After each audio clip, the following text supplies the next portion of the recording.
Bonsoir à vous tous et bienvenue à notre mini-série sur les paraboles du royaume des cieux. Les paraboles du royaume des cieux. Sur cet enseignement remarquable de Jésus concernant les réalités invisibles de l'œuvre de Dieu et surtout sur les explications qu'il a données en privé à ses disciples pour leur permettre d'aller au-delà de l'histoire fictive vers les vérités qu'ils devaient retenir sur l'œuvre de leur Seigneur. Malheureusement, nous sommes rendus dans des paraboles qui ne sont pas expliquées directement et concrètement par Jésus. Des histoires qu'il faut essayer de comprendre sans beaucoup d'indications dans le texte lui-même, sans beaucoup d'indices pour saisir la vérité importante que le Seigneur veut qu'on retienne. Puis nécessairement, quand on voit ça dans les Écritures, à ce moment-là, ça prend beaucoup d'humilité.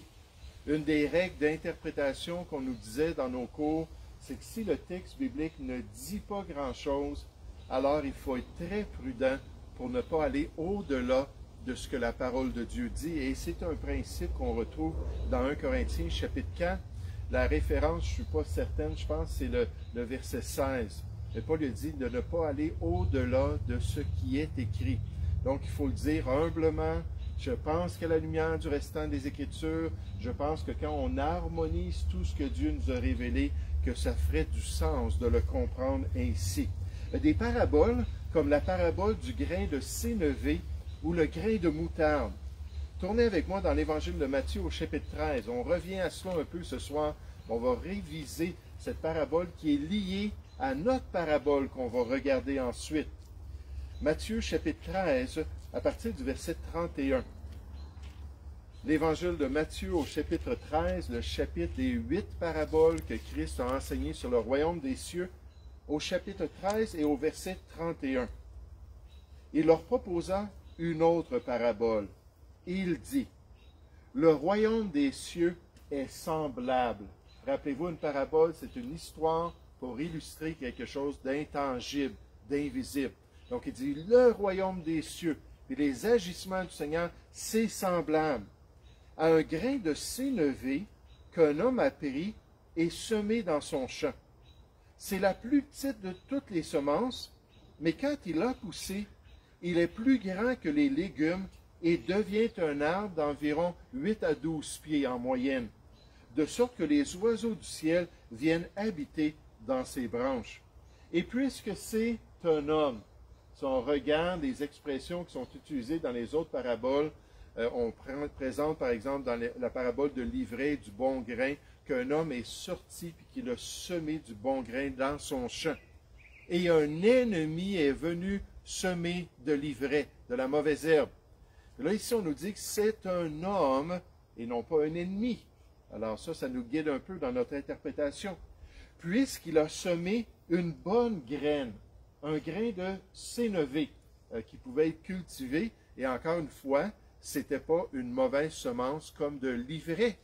Et dernièrement, puisqu'il a fait cela dans son propre champ, et non pas pour aller contaminer le champ d'autrui, j'ai suggéré que cette parabole-là décrit l'œuvre du Seigneur sur la terre et dans le cœur des hommes, une œuvre qui allait se manifester pleinement dans les derniers temps, bien que le texte ne nous donne pas les détails et beaucoup de confirmations pour arriver à de grandes conclusions.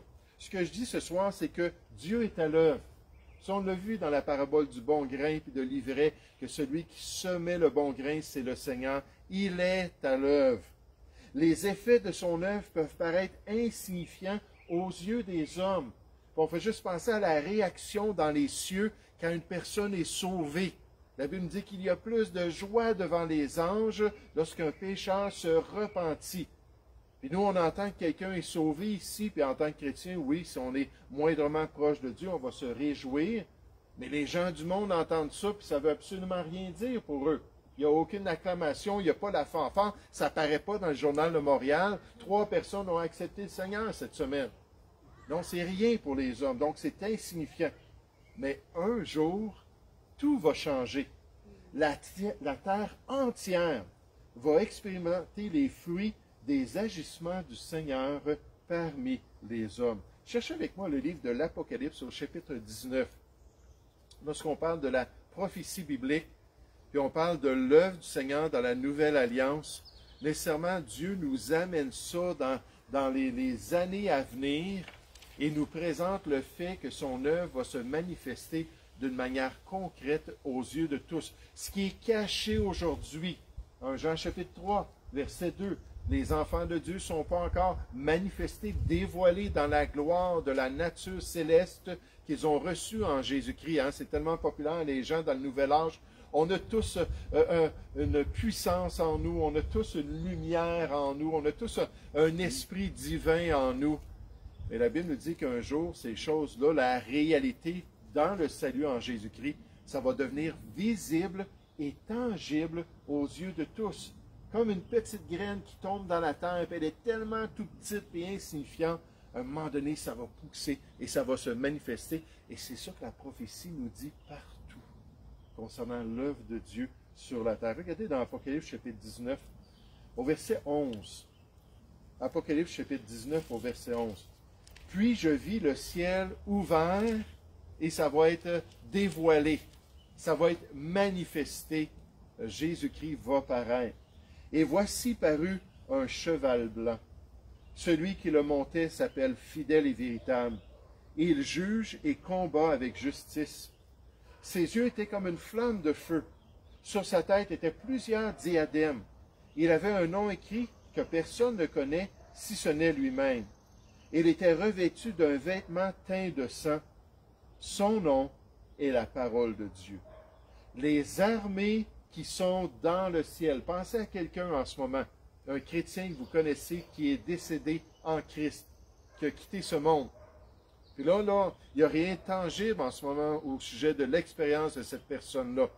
J'aimerais vous dire, quand le ciel va se déchirer, le signe du Fils de l'homme va paraître, alors ces choses, ces réalités invisibles-là vont devenir réelles. Les armées qui sont dans le ciel le suivaient sur des chevaux blancs, revêtus de fin lin blanc et pur. Dans 1 Thessaloniciens 3,13, ça dit que Jésus va paraître avec tous ses saints, tous les croyants, tous les sauvés qui vont descendre avec lui pour venir à la bataille d'Armageddon, alors qu'il va venir renverser les armées de ce monde. Dans Daniel 2, on présente une pierre qui est libérée sans l'aide de l'être humain. Cette pierre-là va venir frapper la statue qui représente toute l'autorité humaine des grands empires à travers l'histoire, incluant l'empire de l'Antéchrist, les 10 orteils en bas. C'est l'Antéchrist avec ses 10 rois. Puis là, la pierre va venir, va broyer tout cela, ça va être fini le règne de l'homme sur la terre, plus d'autorité humaine sans la supervision de Jésus-Christ. Puis là, cette pierre-là va devenir une grande montagne qui va remplir toute la terre. Puis quelle belle image! Mais on nous dit qu'il va venir avec ces gens-là revêtus de fin lin, blanc et pur. De sa bouche sortait une épée aiguë pour frapper les nations. Il les pètera avec une verge de fer. Il foulera la queue du vin de l'ardente colère du Dieu Tout-Puissant. Toute la terre va être soumise à lui.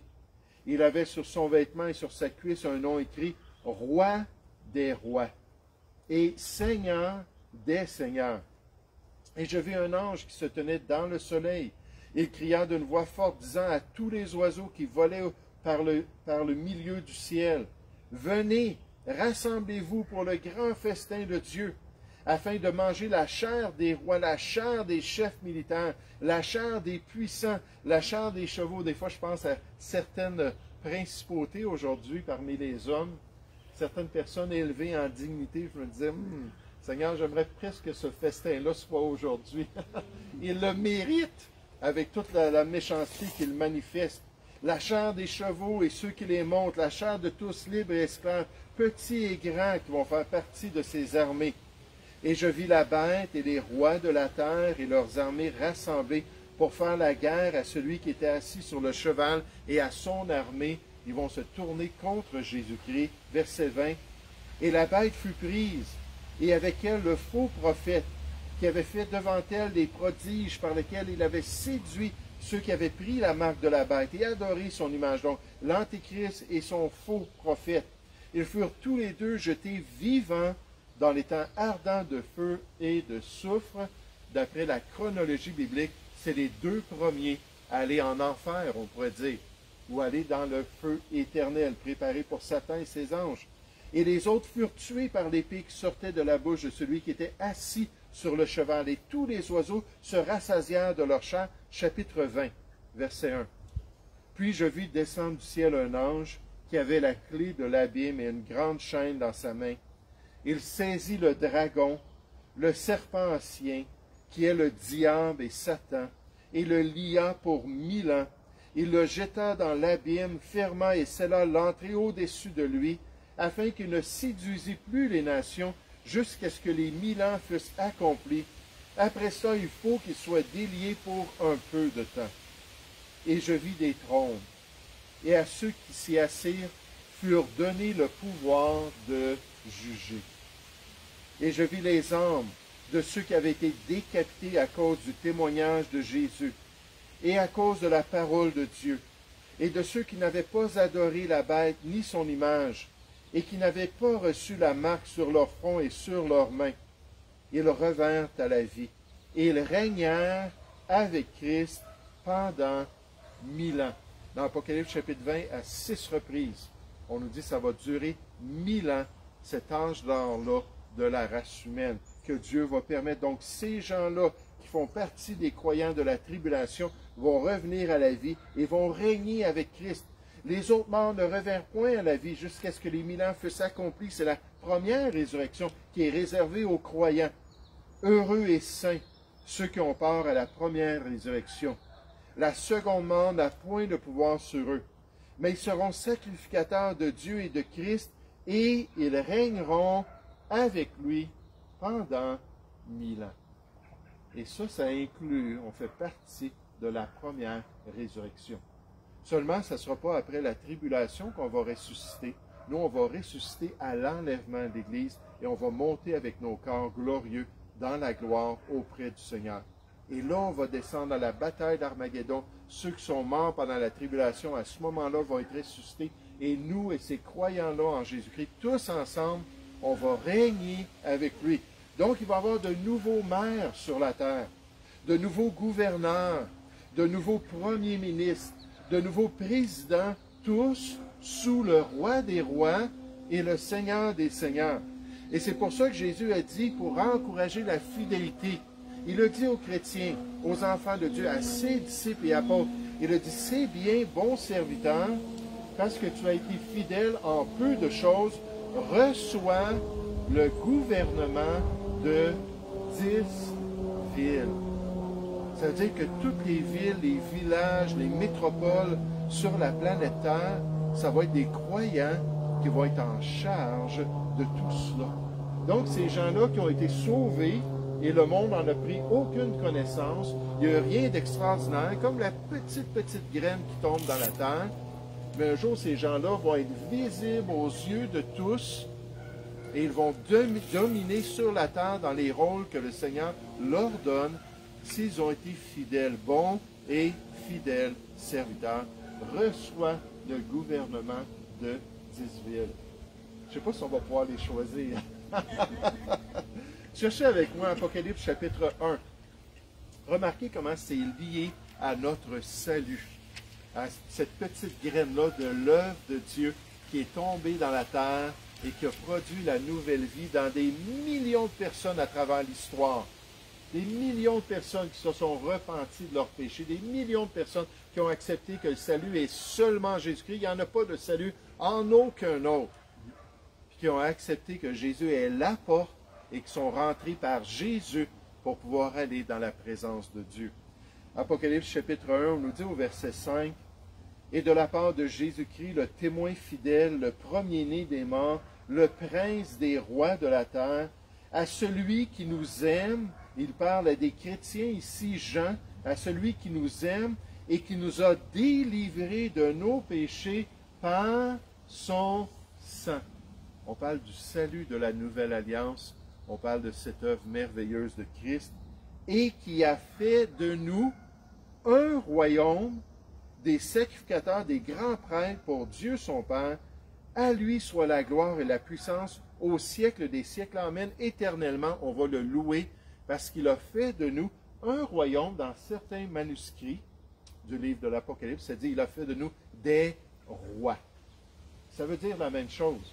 Le royaume de Dieu, ça va être les croyants qui vont recevoir les responsabilités. C'est Dieu qui l'a choisi. Il a fait de nous un royaume.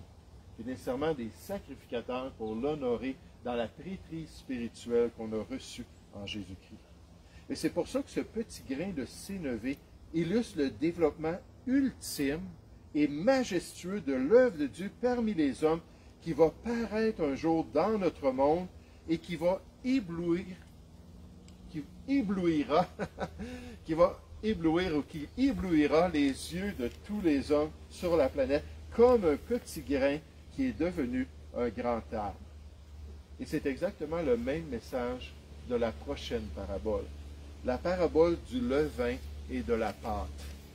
La parabole du levain et de la pâte. Matthieu chapitre 13, au verset 33.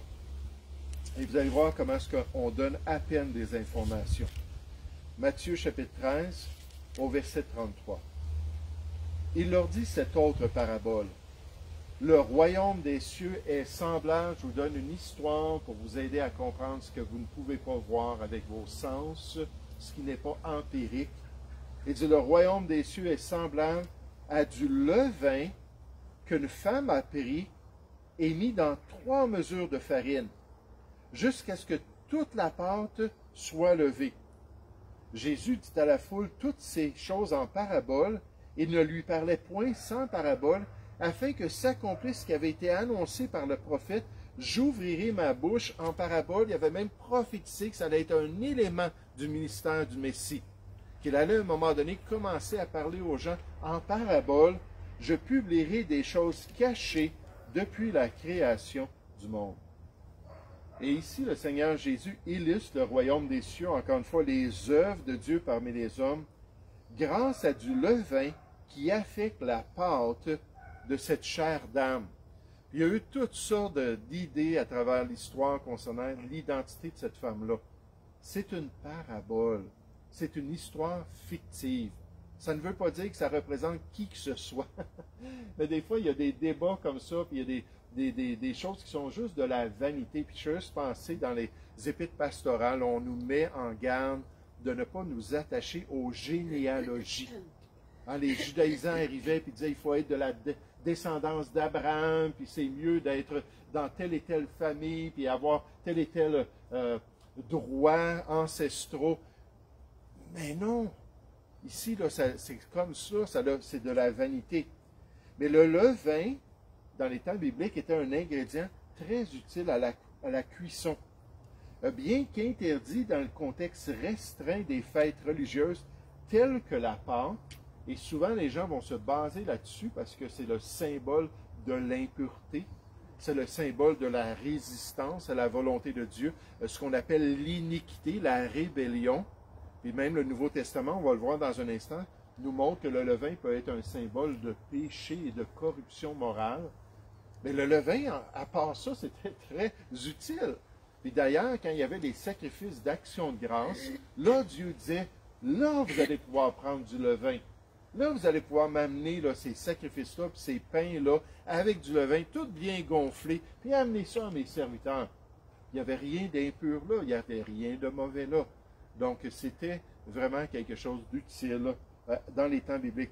Le levain servait à faire lever le pain, car il produisait une réaction chimique intense qui amenait l'expansion de la pâte pour ensuite être cuite.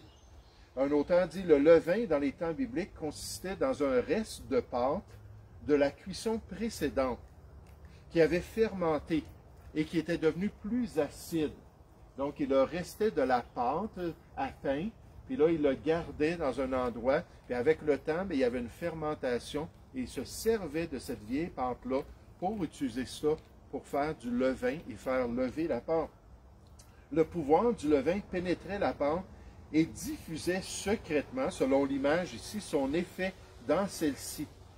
Et c'est dans ce sens qu'il est utilisé pour illustrer la croissance du royaume des cieux, à la fois dans le cœur de l'individu et un jour dans le monde entier.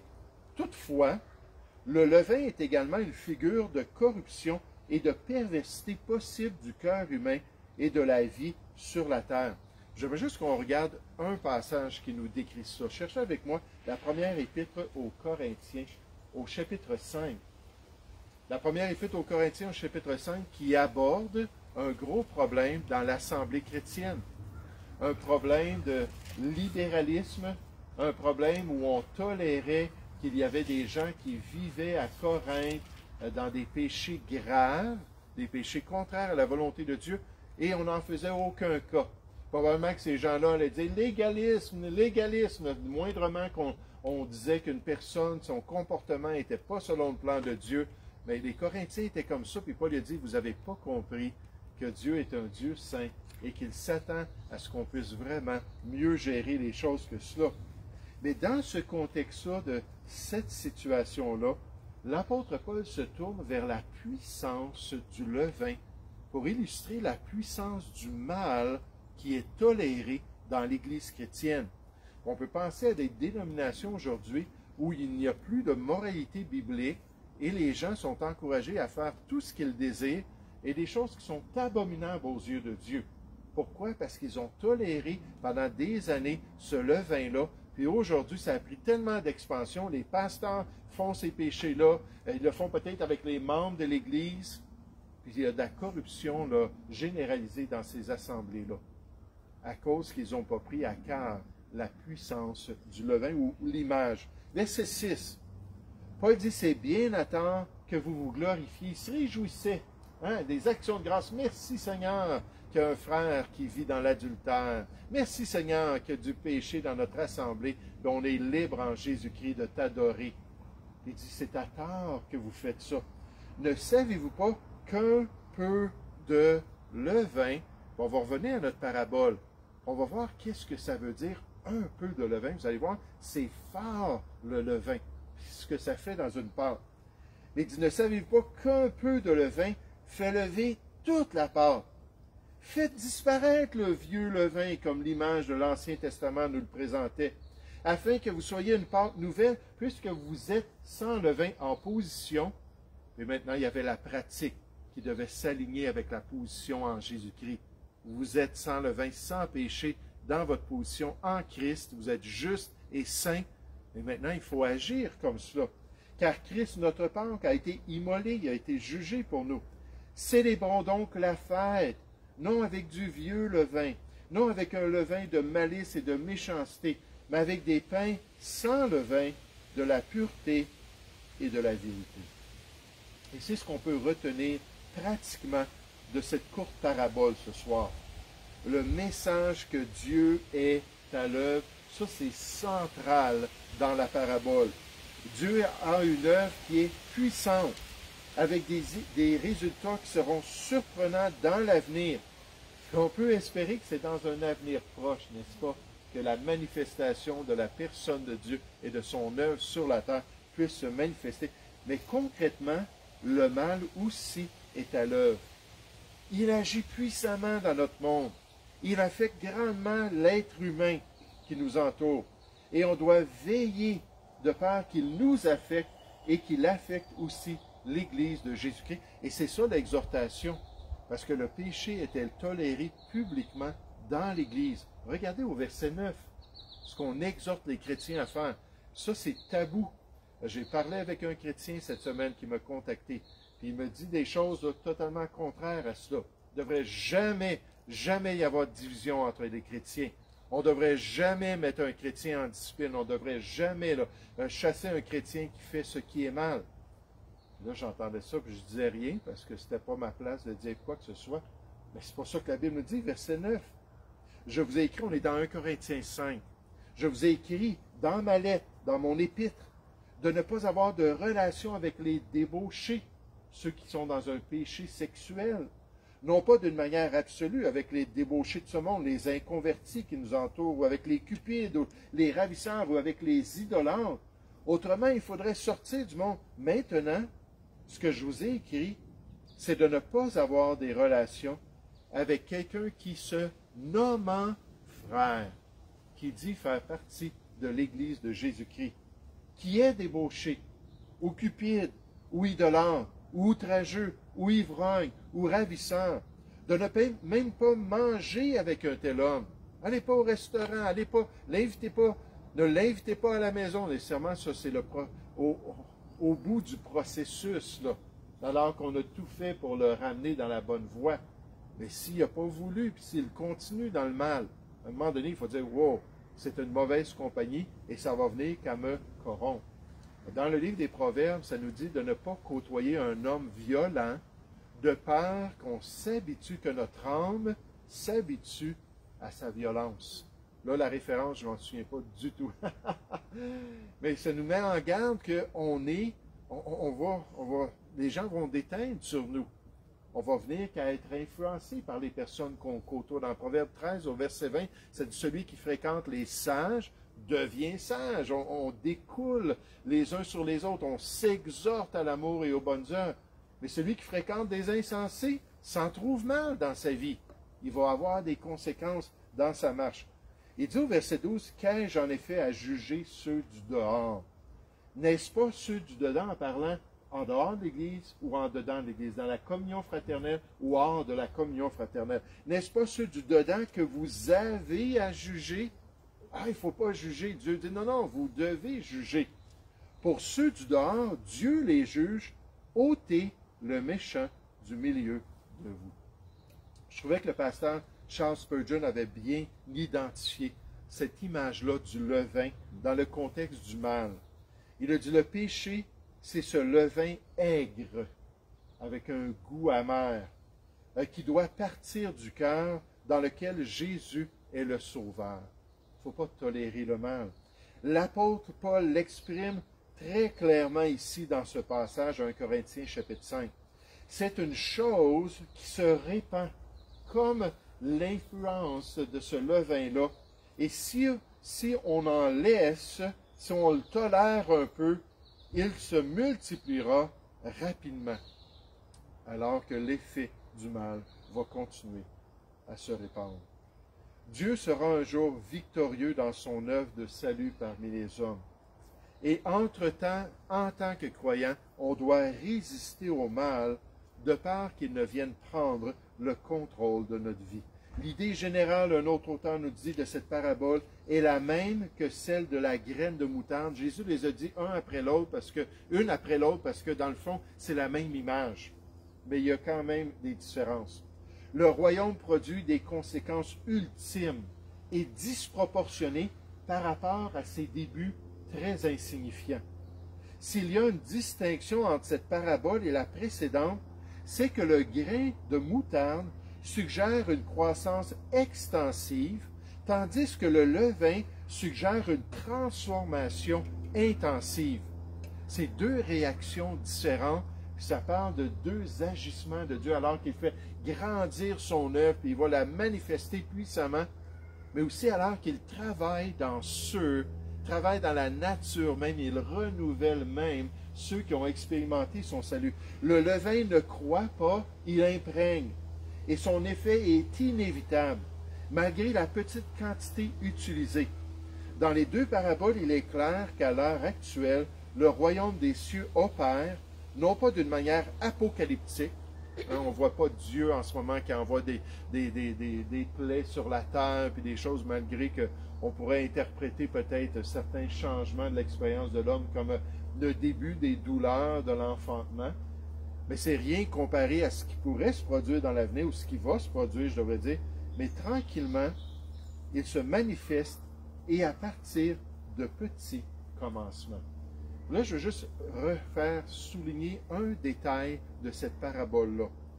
Une poignée de levure finit par imprégner une grande quantité de farine. On a dit un peu de levure dans 3 mesures de farine. 3 mesures de farine, c'était assez de pain pour nourrir 100 personnes. Un petit peu de levure, on saupoudre ça dans toute cette farine-là. Puis ensuite, la puissance de la levure va faire lever la pâte. Ainsi, l'œuvre des cieux, le royaume des cieux, peut sembler peu impressionnante au premier abord, mais les apparences peuvent être tellement trompeuses et personne ne pourra l'ignorer à la fin. Viens, Seigneur Jésus, et viens te manifester. On a tellement hâte. Alors que tous verront la gloire de son œuvre. Jésus fait juste imager cela pour ses disciples. Puis je m'imagine qu'il a expliqué, on nous dit dans un autre passage, un passage similaire, qu'il expliquait tout à ses disciples. Fait que probablement qu'on n'a pas l'explication, mais qu'il a pris le temps de dire, écoutez, le levain, comprenez ce que ça fait. Écoutez là, ce que je vous ai parlé, là, comment j'ai décrit tous ces effets-là. Ça fait juste montrer que, ayez confiance, Dieu va se manifester et son salut et sa gloire vont remplir un jour toute la terre. Et d'ici là, bien, continuez à marcher avec lui.